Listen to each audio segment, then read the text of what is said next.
I invited retired Army Ranger Jeff Struecker to be our guest this morning. Jeff is an author and a pastor and a man with great experience, and he lives skillfully, and he's a man of great wisdom. He's also a man who is willing to take a risk. Jeff was involved in the Battle of Mogadishu, which is the capital of Somalia, which is on the coast of Africa. And in 1993, at 24 years of age, Jeff Struecker led a 3-vehicle convoy into the heart of the beast there in Mogadishu to rescue Todd Blackburn and some other guys who were part of Black Hawk Down. You remember the movie where the helicopters crashed. Jeff led the rescue effort that is depicted in the movie. He was awarded the Silver Star, and then in 2017, Jeff was inducted into the Army Ranger Hall of Fame. I want you to stand and give a great Discovery welcome to Jeff Struecker.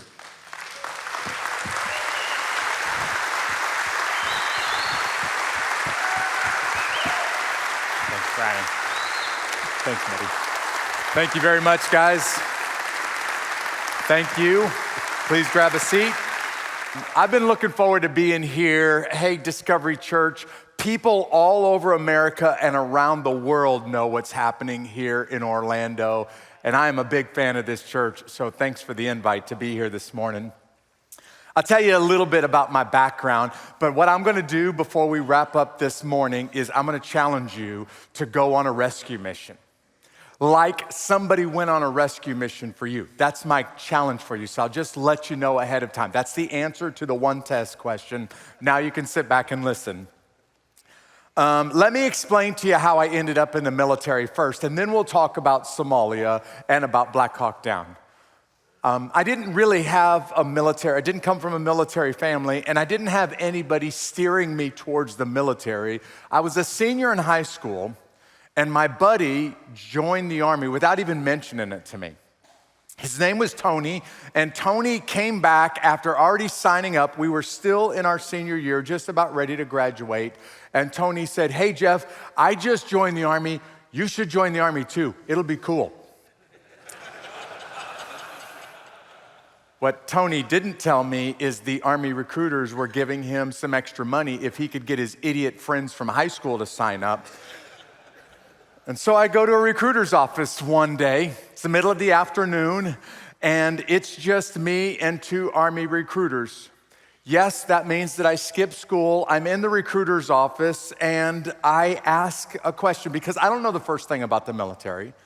So I just asked the recruiters, "Hey, what's the toughest job in the Army?" And then there becomes this argument. Like, one recruiter on this side of the room said, "It's the Army's Special Forces. The Green Berets are the toughest." And the guy that I was talking to said, "Don't listen to him, Jeff. He doesn't know what he's talking about. He's never done anything difficult in his life.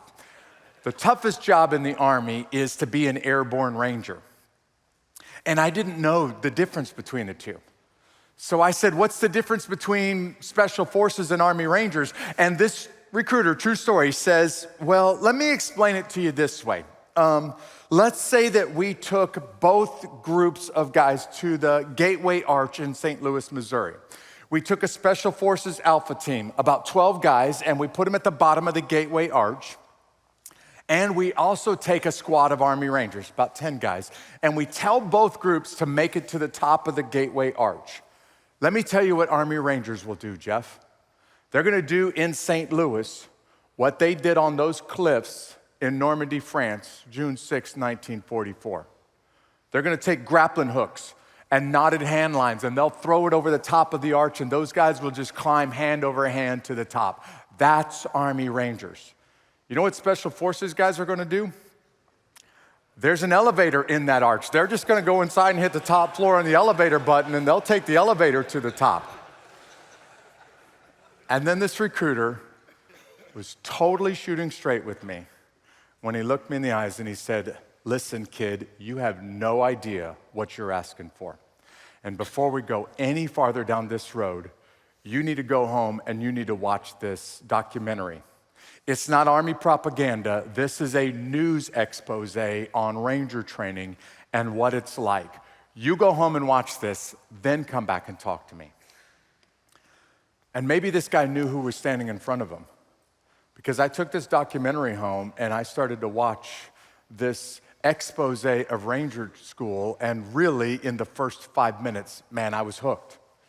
Because what this documentary showed is guys and gals from all branches, well, back in the day it was just guys, but from all branches of the military, even from foreign countries, will come to Fort Benning, Georgia, and they will try Ranger training.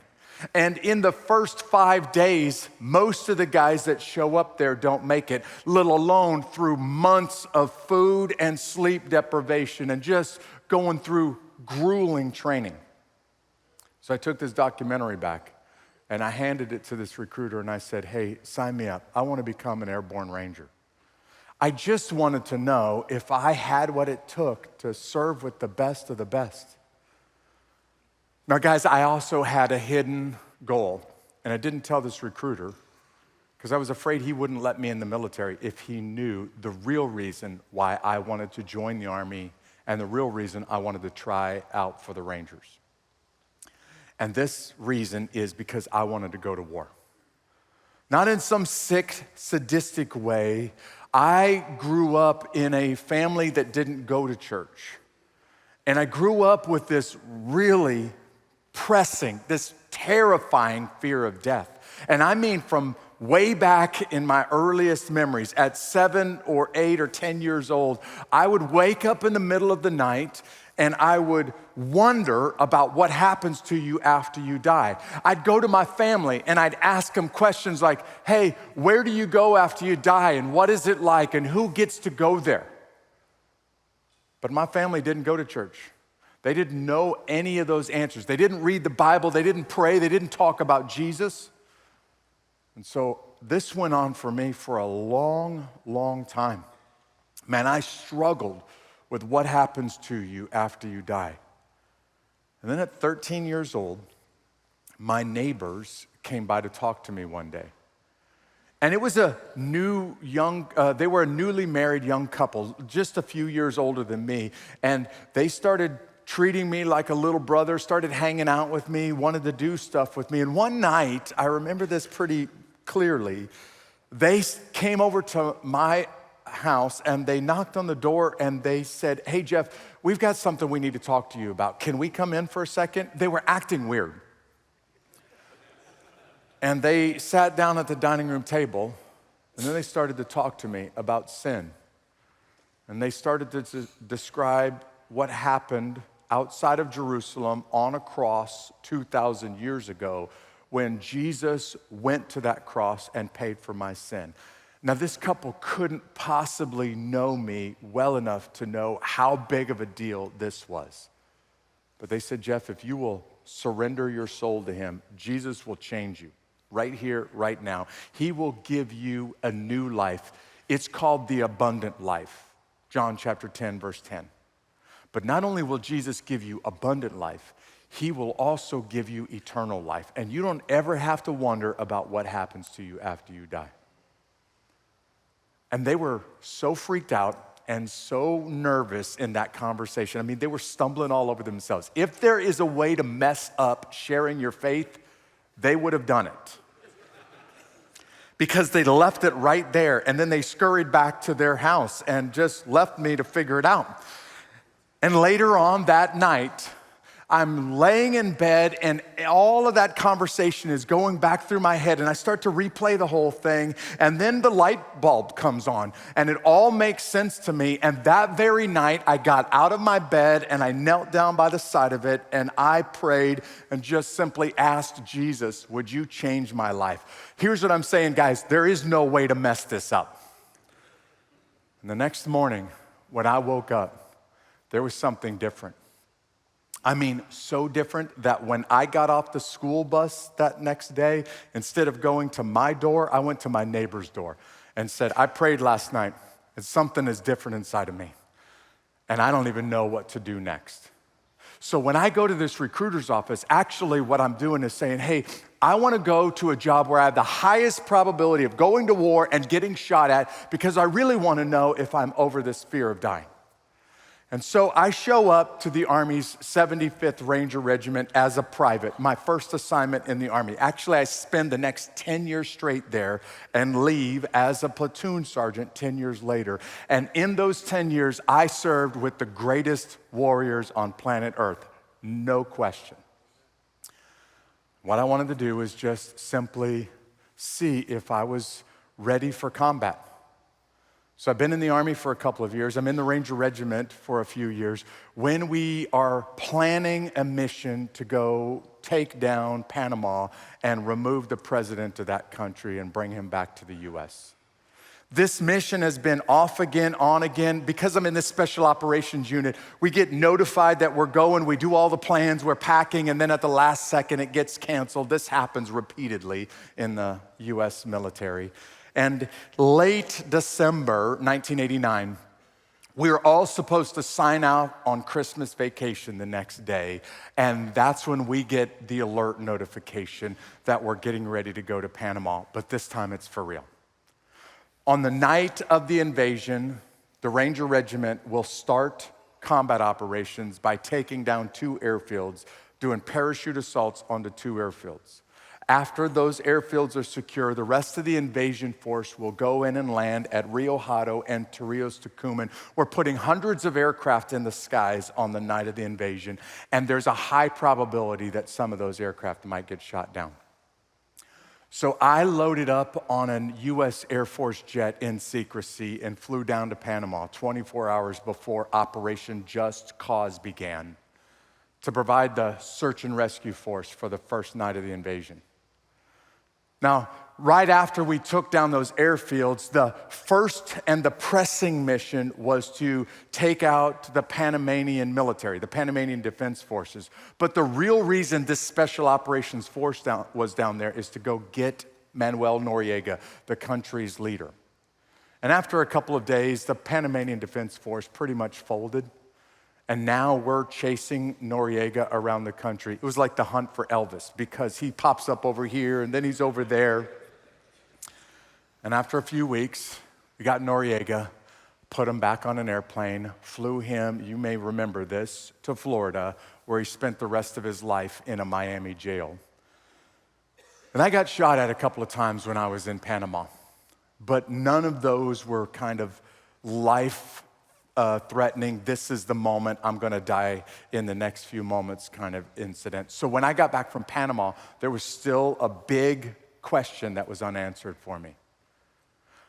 One of the things that came to the top of my mind after getting back from Panama, and I just need to say this to guys in this room, is that I was a kid that kind of lived with a lot of loose ends untied. I lived like I was gonna be around forever, which means there were some conversations that I should have had that I didn't. And some things that I really should have taken care of before I left for Panama, and I didn't. And when I'm on that airplane, I start to think to myself, if I don't make it back, there's a few things that I wish I would have done. Guys, I'm telling you this because almost every guy that I know lives like they're gonna be around forever. But the truth is, nobody in this room has the promise of being around tomorrow.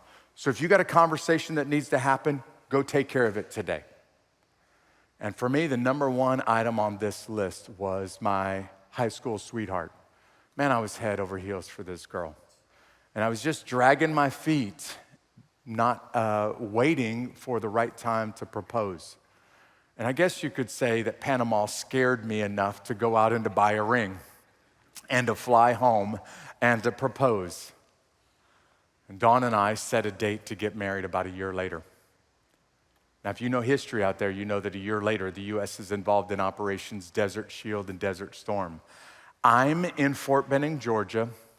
She's halfway across the country in our hometown, and we are just a few weeks away from the wedding day, which means we've taken care of all of the details. Well, you know how it is, guys. She's done all of the details. I haven't done anything. And I'm in this clandestine special operations unit, and I convinced my boss to let me make a phone call home.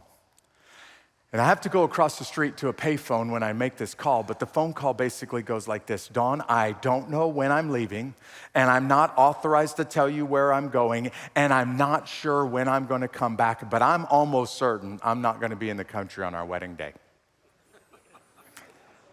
Yeah, and there's this long pause on the other end of the phone, and she said, Jeff, if you're going to war again, we need to get married right away. And I said, well, first of all, this is not a secure phone line, and I never actually used the word war.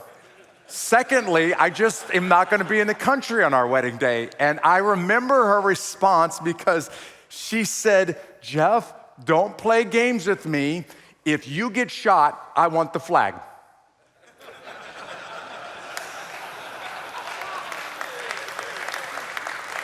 That's how amazing my wife is. She said, I'm not joking with you. If you're going off to war again, we need to get married right away. And I did what any smart guy in this room would do. I said, yes, ma'am. We threw all of the plans out the window. I flew home that afternoon. I was getting married in our family church just a couple of hours later, and then flew back to Georgia and off to Kuwait. Now, guys, I got shot at in Kuwait too, but it was nothing like I experienced in Somalia. I'm telling you about Panama and Kuwait because by the time I get to Somalia, this isn't my first rodeo. I have been around and I've been shot at a couple of times, but Somalia was different. You see, in Panama, we defeated the enemy pretty quickly. In Kuwait, the Iraqis surrendered by the tens of thousands. When we got to Somalia, they were waiting for us and greeting us with mortar and rocket fire and enemy fire literally every single day that we were in the city streets. We went over there as part of this task force to go kill or capture some bad guys. Listen, if you've seen the movie, at the beginning of Black Hawk Down, there's some print on the screens that try to explain to you what's happening in the world and how did we get here. But I don't think you can just explain the whole complex situation in 30 seconds of text on a screen. So basically, there was a drought that caused a famine, and by the early 1990s, hundreds of thousands of people, 300,000 to 500,000 were already dead from starvation. Because the United States is a good country, we don't go to Somalia to go take their land or to go take their resources. We showed up to try to keep people alive. And maybe you've been around long enough to remember the scenes of the Marines landing on the beaches in December of 1992, opening up supply routes and just handing beans and rice to people to keep them alive for one more day. That's why the U.S. goes to Somalia in the first place. Now, Somalia is a country, it still is today, it's a country with no military, no police force, nothing stopping evil men from doing whatever they want. And the capital city has a couple of warlords in it. Think about them like gang leaders in the US. And these warlords are fighting each other. They want to become the most powerful dude in their country. One of those warlords makes a decision to start to target United Nations workers, starts to target US supply convoys while they're driving food around the city. And in the summer of 93, Mohammed Farah Aidid and his Haber-Getter clan ambush and murder 24 United Nations workers. This caused the UN Security Council, the most powerful leaders on earth, to come together. And the UN Security Council says, we got to do something about this guy, Aidid. We can't let this thing stand. That's why Task Force Ranger was assembled. It was a very small surgical special operations force, a company of Rangers from Fort Benning, Georgia, the greatest helicopter pilots on the planet from Fort Campbell, Kentucky, and some special operations soldiers from all branches of the military up and down the East Coast. We all came together with almost no notice, and our mission is to go over there and to get Aidid and a couple of high-ranking leaders from his clan. We're gonna take them out of the equation, capture them if possible, and hand them over to the United Nations. But if not, we'll just kill them and remove them from power.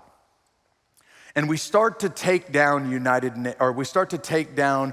some missions in Somalia, taking down some of the high-ranking leaders in Aidid's clan. We thought this would take about 6 weeks. We're now 3 months in, and we still don't have Aidid, and we still don't have some of the top leaders. And at this point, we're getting high pressure from President Clinton's administration to wrap this thing up and to get out of Somalia, because people are starting to call this another Vietnam. So we get a tip on Sunday afternoon, October 3rd. Y'all, Special Operations Forces only do business at night.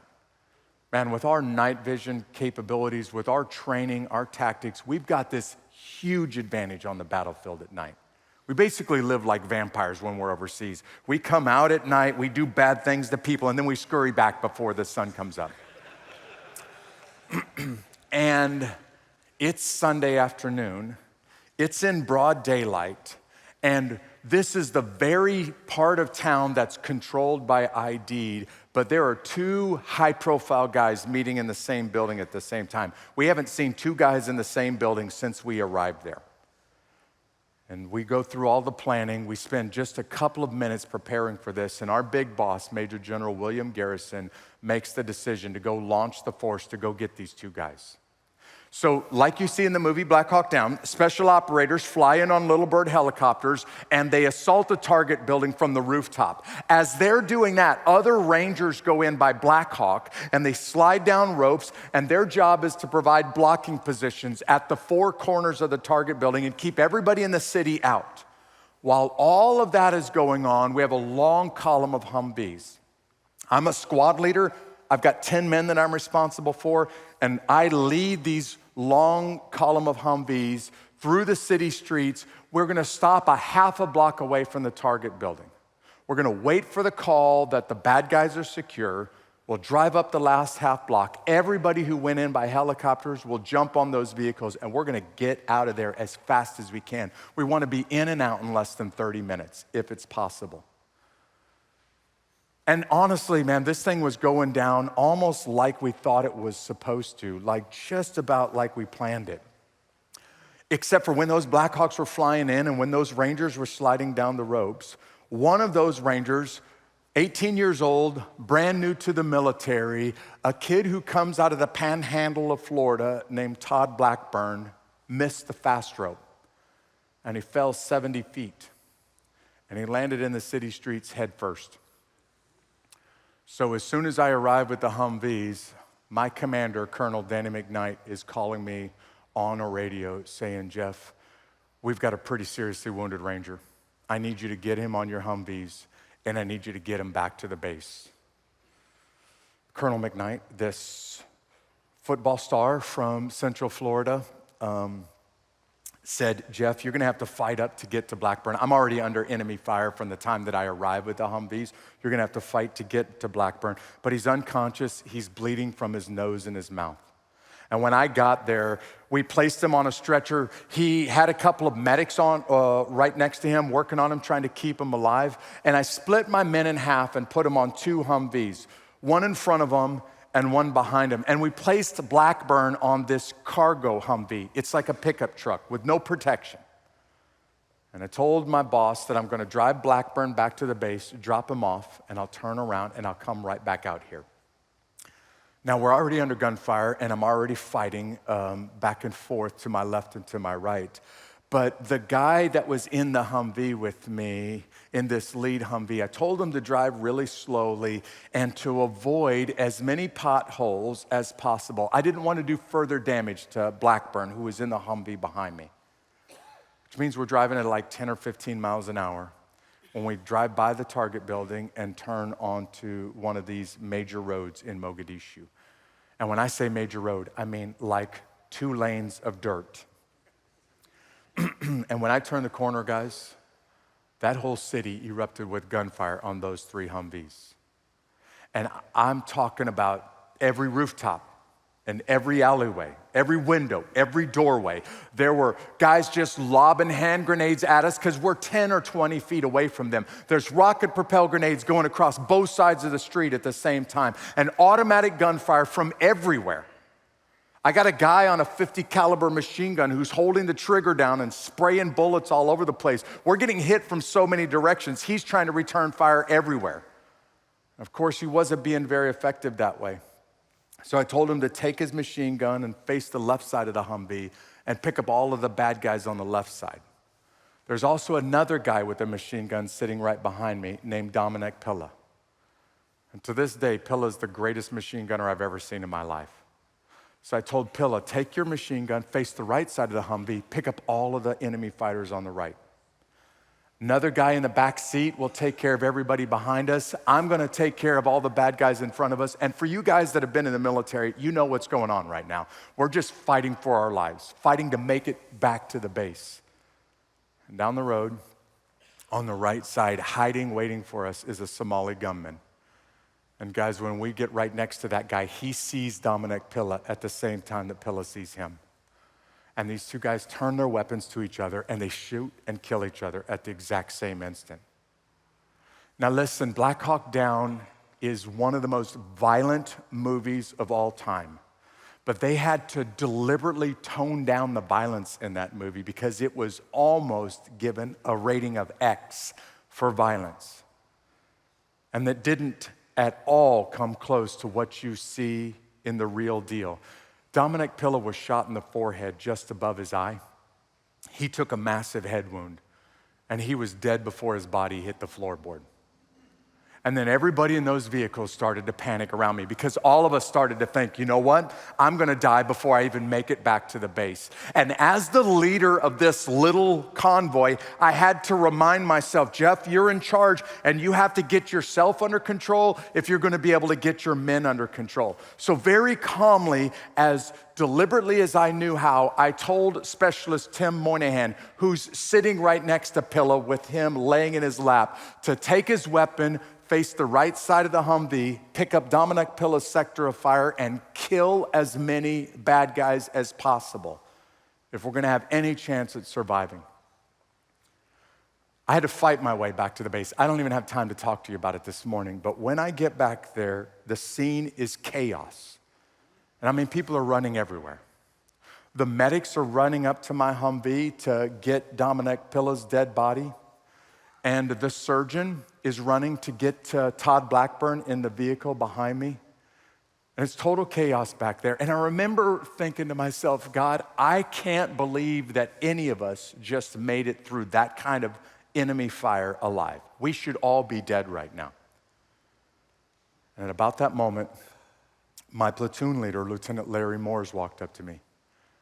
And he said, hey, Jeff, second Black Hawk helicopter just got shot down. I didn't even know the first one went down. I was just fighting for my life. And he said, we've already put the search and rescue force in at the first crash site. Now Mike Durant has crashed, and we don't have anybody else who can go back out there. Jeff, I need you to get your men back on the Humvees. I need you to go out to the Durant crash site and see if anybody is alive out there.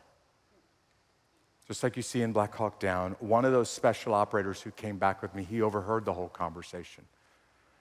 And he said, hey, Sergeant, if you're really gonna go back out there tonight, don't leave your men in the back of that Humvee sitting in all of that blood.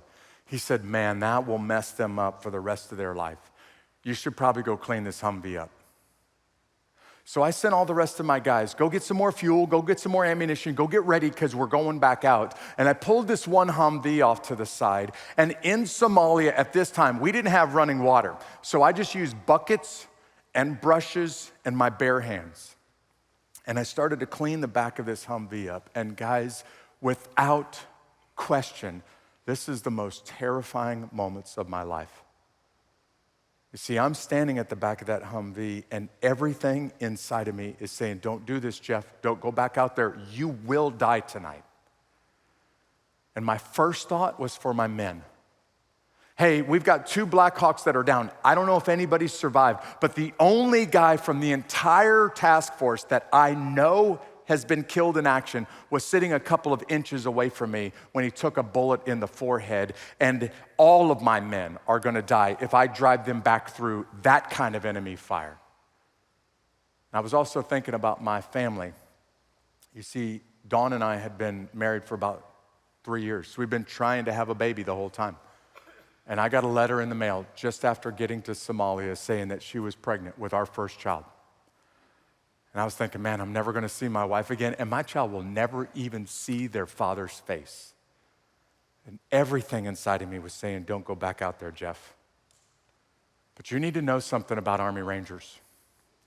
These warriors swear their life to one another. They do it literally almost every day in what's called the Ranger Creed. And one of the parts of the Ranger Creed says, I will never leave a fallen comrade to fall into the hands of the enemy. If he's still alive, I will go get him and bring him out alive. And if he's dead, I will get his body and bring it back to his family, because that's what I would want somebody to do for me. I made that promise daily while I was in the Ranger Regiment. And now I'm at the back of this Humvee, and my boss is saying, you got to go out there and see if anybody's alive. And I am 100% certain if I go out there, I'm going to die. And guys, I'm terrified. And at this moment, I stopped what I was doing and I started to pray. Now, I didn't bow my head. I didn't close my eyes. I just simply said, God, I'm in trouble. I need your help. I'm not even negotiating right now. I'm in trouble because I'm going to die, and I know it. And about that moment, I started to think about what happened at 13 years old. It was almost as if God was saying, Jeff, did you really trust me at 13? Do you believe that I am big enough that I can take care of what happens next? Because you placed your life in my hands at 13 years old, and it's always been in my hands, Jeff. So I've got this, and I just need you to know, there was never a moment where I felt like I'm gonna survive. It was more like, yep, tonight's gonna be the night, but don't worry, Jeff, because here's how things are gonna turn out. Maybe I do a miracle. Maybe you survive. Maybe you go home to be with your family in Georgia. But if you don't worry, Jeff. Because of what happened, when my son Jesus pulled you out of your sin and changed your soul, if you die tonight on the city streets of Mogadishu, before your body hits the ground, your soul will be with me in heaven. Now look up here for a second, guys, because it started to occur to me. Go home to my family in Georgia, or go home to my Father in heaven? If that's the two options in front of me, then no matter what happens next, I cannot lose because of my rock-solid Christian faith. And it's not me.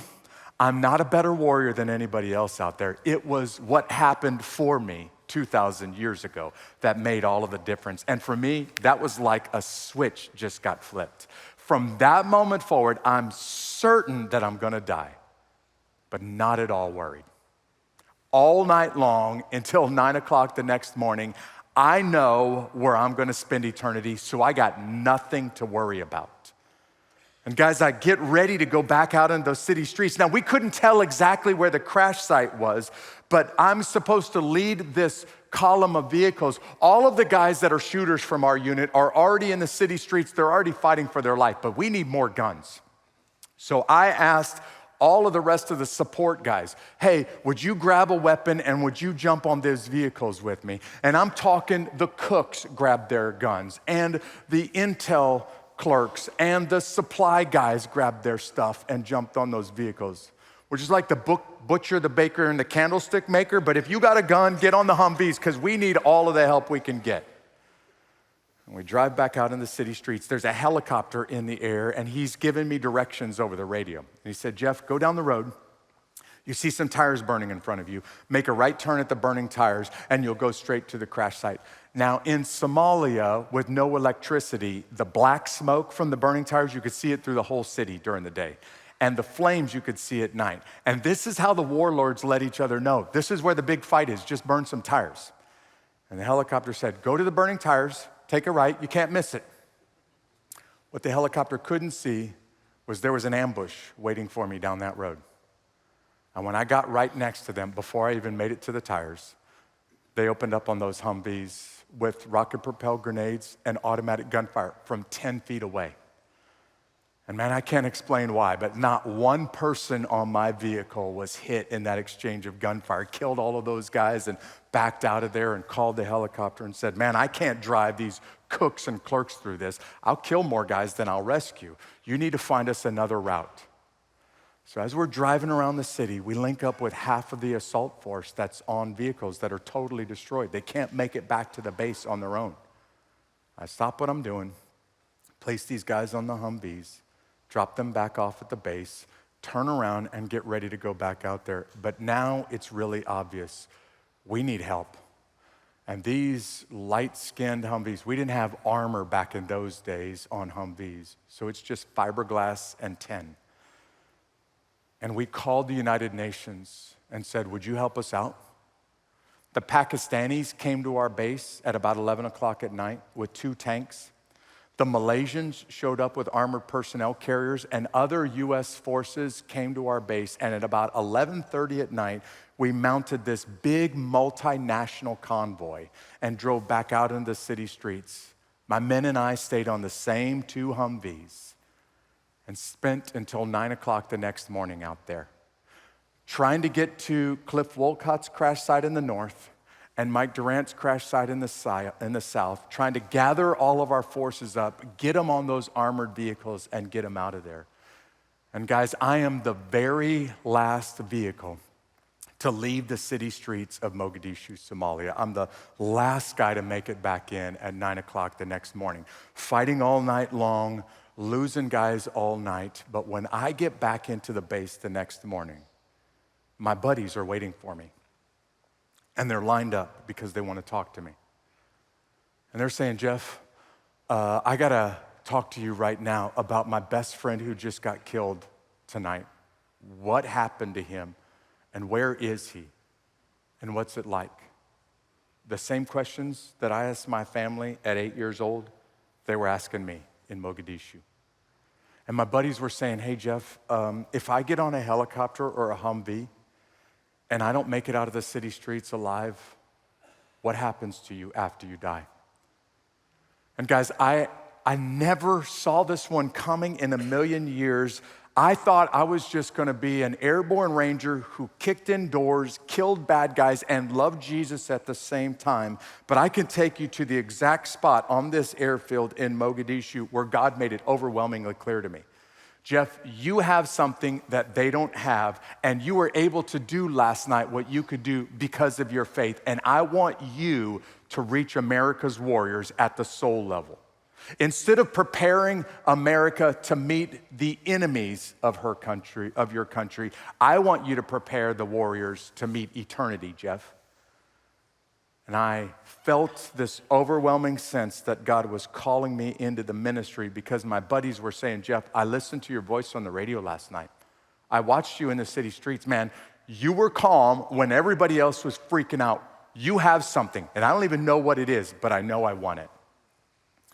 And guys, that's the moment that God set me on this path to become an Army chaplain. I eventually came back on active duty as a chaplain and went back to work with those Army Rangers, now as their chaplain. Listen to these numbers. My last 10 years in the Army, I went to Afghanistan 9 times and Iraq 5 times. And I could stand among my friends and say, guys, I know exactly what you're going through because I've been there personally. And I'm standing in front of you to tell you it's different when your soul is surrendered and when Jesus Christ is the center of your universe. It's different because you don't have to worry about eternity. Now, can I just talk about you for a second and then somebody that you know? Because maybe there's a guy that's tuned in online right now. Maybe there's somebody in this room, and maybe it's just never really occurred to you what the Bible says in Romans chapter 5, verse 8. It says, let me tell you how much God loves you. He loves you so much that while you were still in your sin, Jesus would be willing to die for you. And in case you think that you're a pretty good dude, Romans chapter 5 makes it very clear that we are in open rebellion against our Creator when we do wrong, when we ignore or disobey His commandments. And it is at the moment that you are at your worst that God says to His Son, Jesus, I want you to go get that man, and I want you to go rescue him, and I want you to clean him up, and I want you to make him acceptable in my sight. But oh, by the way, this is a suicide mission, and it's gonna cost you everything to go rescue him. And maybe there's a guy in this room who needs to be rescued from yourself and from your sin for the first time. In just a moment, I'm gonna pray for you. I am convinced, though, there are guys in this room who are just simply spinning your wheels, and you're going through life bored, and you're going through life wasting the energy and the passion and the adventure that God is calling you to. You see, the Christian life is not supposed to be easy. It's not supposed to be for the weak and the faint of heart. No, God has a mission for men. And that mission is, once I've rescued you, you go out and rescue somebody else now. And I'm talking specifically about your buddy. Maybe there's a name that's coming to your mind right now who's broken because of some pretty stupid mistakes that they've made.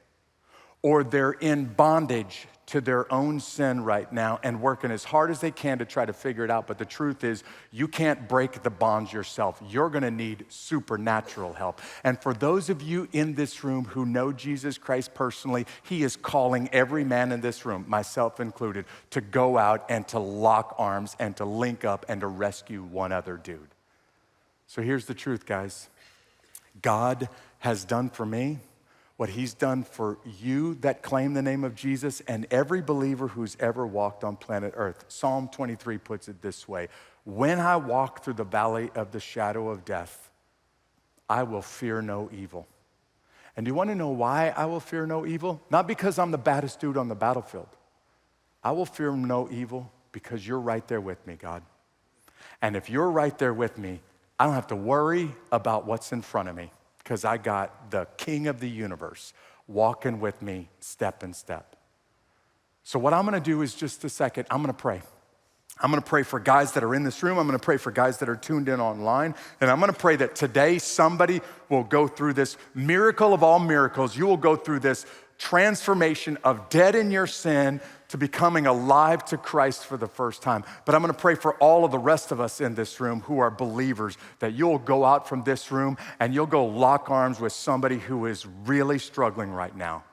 And next week, there'll be 1,000 guys in this room. And a couple of months from now, Florida and the United States and the world will sit up and take notice because of the guys that are in this room and what God is doing in their heart. So would you just bow your heads? And would you let me pray for you right now?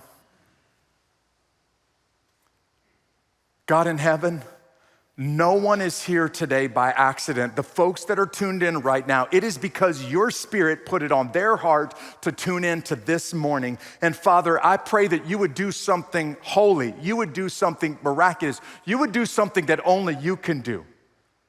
I pray that there's a guy that's sitting here right now and they have been playing church, trying to be a good person, trying to read the Bible, trying to give a little bit of money, and hoping at the end of their life that their good deeds will outweigh their bad deeds, and maybe you'll let them to heaven because of how good they are. And I hope that right now, God, you have made it abundantly clear to them there's no way they could earn their way into heaven. If that were possible, there was no need for Jesus to go to the cross. But that cross declares that I am hopelessly helpless in my sin. But you love me too much to leave me like that. So you sent your son Jesus to reach down and to snatch this 13-year-old kid out of sin and to clean him up and to make him into a new person. And not just me, God, you want to do that in somebody's life right now. So Father, I pray that right in somebody's seat right here, a guy will cry out a prayer of faith silently from their heart, but sincerely say, God, forgive me. God, I'm a sinner and I can't fix it. I can't change my heart. I need you to take this heart of stone and remove it and replace it with a heart of flesh. God, would you forgive me? God, would you heal me? God, would you change me? Because I want my wife, I want my children to see there's something different about me. And Father, I know that if that prayer is sincere, I know it, you hear it from heaven. And I am convinced you will reach down from heaven and you will radically change a man's soul. You will change his eternity. You'll even change his life right here on planet Earth.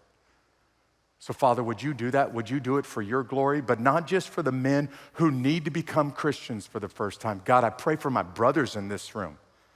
Would you cause them to say, I am going to live the great adventure. I'm going to spend the rest of my life going into places and rescuing my buddies from bondage, rescuing them from brokenness. I'm not going to kick them while they're down. I'm not going to leave them in the middle of their mess. I'm going to step into it, which means I might even have to get my hands bloody, but I'm going to step into their mess and I'm going to lock arms with them and I'm going to walk with them.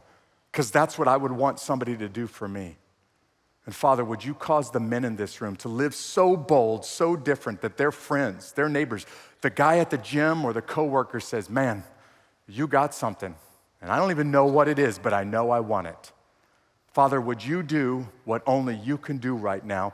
And then we will give you all of the credit, you all of the glory for it. I pray this in Jesus' name.